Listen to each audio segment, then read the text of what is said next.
Bienvenue dans la chaîne des histoires extraordinaires. Merci de nous soutenir en likant, commentant et en partageant. J'espère que vous aimez les animaux parce qu'aujourd'hui nous allons vous parler du mystère des chevaux d'Elberfeld. Incroyable! Fantastique! Mais, mon cher professeur, tout cela n'est qu'une supercherie. Il y a un truc. Sinon, c'est tout l'ordre du monde qui serait bouleversé. Je suis certain que si je vois ça de près, je vais trouver la manigance. La discussion entre les deux hommes se poursuit tandis qu'ils s'éloignent dans cette rue allemande du début du siècle. Nous sommes en 1900 et les deux doctes germains sont en proie aux brûlantes interrogations que toute l'Allemagne scientifique se pose depuis peu. De quoi est-il question exactement? De chevaux. Ces chevaux sont au nombre de 3 et portent des noms simples. Mohammed, logique car il s'agit d'un anglo-arabe, Hans, ce qui est typiquement allemand, et enfin Zarif, typiquement oriental, pour le 3e. Ces chevaux ont appartenu à un certain Van Osten. Celui-ci a vu très rapidement grandir la réputation de ces animaux, car ces chevaux sont des chevaux calculateurs. La discussion reprend de plus belle. Mais c'est un exercice très courant. Le dressage leur pose à haute et intelligible voix quelques questions dont, bien sûr, il connaît les réponses et par un système discret qui fait l'objet d'un apprentissage plus ou moins long, il indique au chevaux ce qu'il attend d'eux. Le cheval qui perçoit ces signaux, bruit ou contact, les comprend, les mémorise et réagit autant de fois qu'il est nécessaire en frappant par terre avec le sabot. Pour le public des cirques, enfants et adultes naïfs, le cheval donne l'impression de réfléchir et de calculer. En fait, il ne fait que répondre aux stimuli de son dresseur. Une fois, 2 fois, 3 fois, autant de fois que nécessaire. Et c'est déjà extraordinaire. Joli numéro. Mais rien à voir avec de la réflexion ou du calcul mental. Il suffit d'observer. Mais il faut l'avouer, c'est parfois, et souvent même, si bien fait que l'on ne parvient pas à trouver le truc. Écoutez, je vous parie, baril de bière, que vous ne trouverez pas le truc qui fait que les chevaux calculent. Calculer, calculer, mais qu'est-ce qu'ils font comme calcul? Des additions de 2 chiffres, des multiplications, des divisions? Vous n'y êtes pas, Herr Docteur. Ils calculent des racines carrées. Et non seulement des racines carrées, mais aussi des racines cubiques. Des racines cubiques. Moi, j'ai jamais été capable d'en calculer moi-même au lycée. Je ne vous crois absolument pas. Et c'est ainsi que tout ce qui compte des gens peu éduqués et deux curieux se pressent pour admirer Mohammed, Hans et Zarif. Hans semble étonné plus que ses deux confrères, puisqu'on lui décerne bientôt le surnom de Klug Hans, c'est-à-dire Hans l'astucieux. Ceux qui assistent au spectacle des chevaux calculateurs d'Elberfeld, puisque tel est le nom de l'agglomération où ils se produisent, restent ébahis et bien incapables de comprendre comment le cheval à qui on présente une ardoise sur laquelle un mathématicien dans l'assistance a inscrit un chiffre est capable, après un très court temps de réflexion, de répondre correctement. Racine carrée de 2025. Hans l'astucieux hésite une seconde, puis de son pied gauche, il tape 4 fois sur le sol. Avec le pied droit, il frappe 5 fois. Sans même attendre l'explication du maître à l'intention des ignorants, les spectateurs applaudissent. Hans l'astucieux a répondu 45. Réponse exacte, car 45 fois 45 font 2025. 45 est la racine carrée de 2025. Comment fait ce diable de cheval? Mystère. Bientôt, Une nouvelle intéresse tous ceux qui se passionnent pour les chevaux calculateurs. Van Osten vient de se décider à vendre ces 3 animaux merveilleux. On ignore le prix payé, mais tant qu'ils sont en vie, les 3 équidés sont certains de faire rentrer beaucoup d'argent dans la poche de leur nouveau maître, à condition qu'il ait acheté, lui aussi, le mode d'emploi secret de ces animaux surprenants. Le nouveau propriétaire, un certain Kral, ne semble guère, quant à lui, se préoccuper du truc. Il continue à s'exhiber ses 3 chevaux, sans préparation spéciale, juste avec un petit discours à l'attention du cheval. En fait, ce petit discours est là pour faire monter la tension dans le public. Alors, Mohamed, tu es prêt? Tu te sens en forme ce matin? Tu vas bien répondre quand ces messieurs vont te poser quelques problèmes mathématiques? Mohamed secoue la tête, d'avant en arrière, comme pour dire qu'il est en pleine forme. Sa crinière bien soignée accompagne un joli mouvement de col. Mohamed paraît heureux de vivre et de calculer. Mohamed regarde bien quel est le chiffre inscrit par le monsieur sur l'ardoise. Le monsieur pris au hasard a inscrit 13 824. Mohamed, tu lis bien ce chiffre? À présent, réponds, sans te préoccuper. Quelle est la racine cubique de 13 824?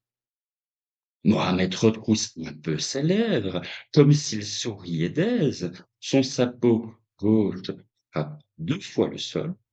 2, très bien. Et maintenant le chiffre des unités. Mohamed lève le pied et frappe 4 fois, sans se presser, puis s'arrête. 4.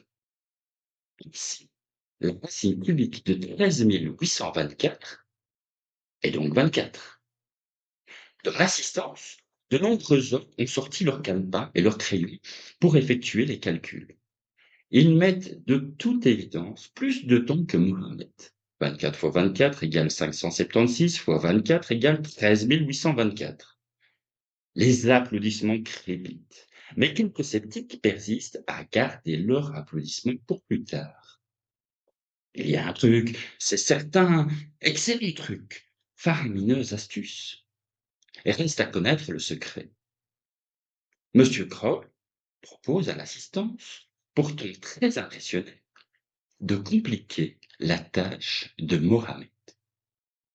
Mohamed, le cheval calculateur, va répondre avec un sac sur la tête.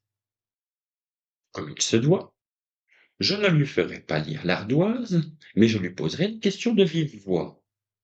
Et l'exercice recommence. Mohamed ne semble pas le moins du monde gêné par le sac. Il prend un temps après que son maître lui ait demandé quelle est la racine cubique de 226 981. 6 de sabot gauche, un coup de sabot droit, 61. C'est clair, net, précis et exact. Pourtant, le cheval se trompe parfois. 57 arrive comme racine cubique de 103 823. Mais avant même que des ricanements ne s'élèvent dans le public, Mohamed s'ébroue comme pour dire «Excusez-moi, j'ai fait une erreur, peu de fatigue», et aussitôt, il reprend le compte. 4 coups du sabot droit, 7 coups du sabot gauche, 47 au lieu de 57 annoncés par erreur. Monsieur Kroll lui flatte en lui encolure pour lui signifier que l'erreur est chevaline et lui donne un bout de carotte en signe de pardon. Mohamed esquisse un petit pas de danse. Guillaume II, empereur d'Allemagne, aux moustaches en croix, à l'orgueil démesuré et aux bras trophiés, entend bien ne rien ignorer de ce qui se passe dans son empire, astuce ou pas. Il ordonne la formation d'une commission d'enquête pour découvrir le secret des chevaux calculateurs d'Elberfeld. Les savants de l'Empire désignent un observateur paradé de diplôme et c'est un dénommé Oskar Kluns, élève du laboratoire de la psychologie de Berlin, qui est chargé d'établir un rapport circonstancié. Il faut dire qu'aucun des Herr Doctors du laboratoire n'a consenti à s'abaisser à une besogne aussi basse que d'aller examiner de près un vulgaire numéro de cirque. Un coup à détruire sa réputation, au cas où il conclut à l'intelligence des canassons, pour que quelques années plus tard, le propriétaire des chevaux calculateurs aille dévoiler le poteau rose et expliquer que le truc est très facile et qu'il suffit de communiquer avec le cheval au moment, par un bon moyen très simple. Pour l'instant, on ne sait rien de cette technique supposée de contact. Et comment expliquer que Monsieur Kroll, le nouveau propriétaire, soit un calculateur aussi rapide et aussi génial que Van Alstyne? Ça se serait su, vous ne croyez pas? Oscar Funks, avec la vanité de la jeunesse et la suffisance d'un petit fonctionnaire, finit cependant par déposer des conclusions qu'il voudrait accablantes. Son rapport, qui est beaucoup trop volumineux pour être honnête, sans doute dans l'espoir de décourager une lecture complète, conclut: Je me suis consacré à l'observation du cheval nommé Hans. Ce cheval n'est pas intelligent. Attendez qu'il n'est pas plus intelligent que les autres chevaux, ce qui n'est déjà pas si mal, même en comparaison des bipèdes nommés humains. Hans n'est pas intelligent, et par voie de conséquence, il n'est pas calculateur au sens mathématique du mot. Hans ne sait pas compter, et il n'a pas d'autre conclusion à tirer de ce numéro de cirque sinon que le cheval Hans, ainsi que Mohamed et Sarif, ne fait que répondre à des stimuli imperceptibles émis par son maître au cours des pseudo-exercices du calcul mental. Signaux imperceptibles, ou si l'on préfère, infinitésimaux. Quant à savoir en quoi consistent ces signes infinitésimaux imperceptibles, Oscar est bien incapable d'en donner la moindre définition un peu précise. Monsieur Kroll continue donc à exercer son dur métier de montreur de chevaux savants, avec un sourire ironique sur les lèvres et des carottes plein les poches. Certains esprits chagrins croient avoir trouvé la solution. Monsieur Kroll et avant lui Monsieur Van Osten ont les mains dans leurs poches pendant les démonstrations. Ah bon? Pourtant il me semble qu'ils ne sont pas plus que les autres. Oui, mais quand le cheval se voit poser la question, Kroll a les mains dans les poches, et je suis persuadé qu'il fait légèrement cliqueter l'ongle du pouce et celui de l'annulaire. Pourquoi l'annulaire plutôt qu'un autre? Parce que l'annulaire est le doigt qui s'oppose le mieux au pouce. Celui qui est le mieux placé pour produire un petit bruit perceptible du cheval. Enfantin, non? Deux petits clics, deux coups de sabot. Quatre petits clics, quatre coups de sabot. Je suis certain que c'est ça. Il faut supposer que Monsieur Kroll est avant lui, Monsieur Van Osten, sont des calculateurs prodiges. Un lourd silence s'abat sur le groupe des sceptiques. Quelqu'un dit: Rien de tout ça ne tiendrait debout si l'on posait des questions aux chevaux en l'absence de Monsieur Kroll. Qu'en pensez-vous, Herr Kroll? Excellente idée. Je suis tout à fait d'accord que vous interrogiez mes chevaux hors de ma présence. Mais je vous demande votre parole d'honneur qu'ils ne subiront aucun mauvais traitement physique et que vous ne vous contenterez de leur poser des questions et d'enregistrer leurs réponses sous contrôle d'un huissier. Monsieur, vos soupçons nous font une injure. Nous sommes des gens d'honneur. Vos chevaux seront traités exactement comme si vous étiez présent. Et vous pourrez même fournir des carottes si vous avez le moindre doute. Et c'est ainsi que Mohammed, Hans et Zarif se voient soumis au même examen, aux mêmes problèmes mathématiques en l'absence de leur maître qui a été éloigné à bonne distance. C'est le professeur George Bock qui, en 1914, dirige l'expérimentation en tête-à-tête avec Mohammed. Au grand désarroi des sceptiques, tout se passe avec autant de brio. Racine cubique de 389 017. Mohammed répond 73. Maurice Maeterlinck, le fameux poète belge, auteur de Péléas et Mélisande et La vie des abeilles, entend parler des chevaux calculateurs. Il pense peut-être qu'il y a un rapport entre les chevaux et les abeilles. En tout cas, il se transporte jusqu'à Ellerfield, assiste aux exploits de chevaux et reste pensif. Une nouvelle théorie apparaît alors parmi les témoins désorientés par ces calculs invraisemblables. Ces chevaux sont télépathes. Comment serait-ce possible? On sait qu'entre des êtres humains éloignés, qu'une grande affinité unit l'un à l'autre à l'occasion d'une circonstance particulièrement dramatique ou même tragique, des messages mentaux peuvent être transmis. Cela peut même se faire d'un bout à l'autre du monde. Mais comment un cheval, même doué, pourrait-il faire la télépathie avec un être humain? Bon, d'accord. Supposons qu'après des années d'éducation affectueuse, Herman Holstein ait pu établir un contact télépathique avec un cheval. Mais avec trois, c'est pratiquement inconcevable. Et pourquoi cette télépathie ne s'exerce-t-elle que dans le domaine relativement austère du calcul mental? Est-ce que ce ne serait pas bien plus spectaculaire si, par exemple, à la demande du public, Mohamed ou Hans Zarif pouvaient obéir à des ordres mentaux tels que «Va chercher ma pipe, enlève le chapeau du barbu en veste verte, marche sur un pied du colonel, tire sur une ombrelle de la jeune fille en robe bleue». Ce serait bien plus populaire et charmant. Vous vous rendez compte? Obtenir ces exercices sans prononcer le moindre mot. Mais non, admettons que Van Osten ait pu obtenir le contact télépathique avec ses 3 chevaux. Comment aurait-il pu vendre ce genre de contact à Monsieur Kroll? George Bolt, scientifique habitué à pousser les méthodes d'investigation du zéro jusqu'à l'infini, fait une proposition nouvelle. Parmi l'assemblée de mathématiciens qui voudront bien assister aux exercices et aux contrôles, je propose que chacun de ces messieurs inscrive un chiffre dont il désire la racine carrée ou la racine cubique, et on présentera l'ardoise à Mohamed sans que j'y jette un regard.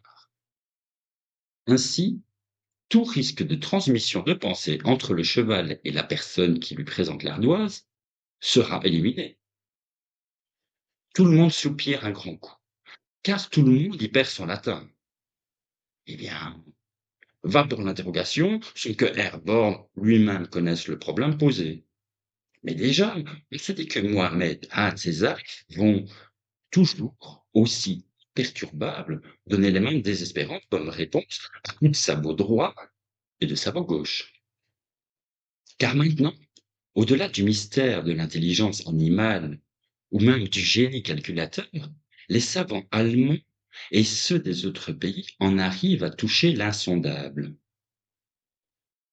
On n'est plus très loin de la preuve de l'existence de Dieu, alors que les esprits forts, des plus en plus nombreux et agressifs, rejettent toute référence à une intelligence supérieure, et qui plus est divine. Si la science et le rationalisme gagnent du terrain, un autre courant de pensée s'infiltre de plus en plus dans les différentes couches sociales de la bourgeoisie européenne et américaine. Le spiritisme devient une sorte de nouvelle religion. Les guéridons, les ectoplasmes animent de plus en plus des soirées impressionnantes. On découvre des voyants plus ou moins efficaces, parfois terriblement précis, jeunes ou vieux, hommes ou femmes ou pucelles. Et si ces chevaux étaient des voyants? Mais que voulez-vous dire par là? Et si ces chevaux, dans leur forme animale, étaient des médiums? Et s'ils n'étaient que la forme physique que prendraient des entités de l'au-delà pour communiquer avec des êtres humains? Vous me donnez le frisson. Mais si c'était cela, cela ne résoudrait pas tous les aspects du problème. Lesquels? Eh bien, il faudrait que ces entités soient elles-mêmes des calculateurs prodiges. Qu'ils l'aient été de leur vie humaine, quelle importance!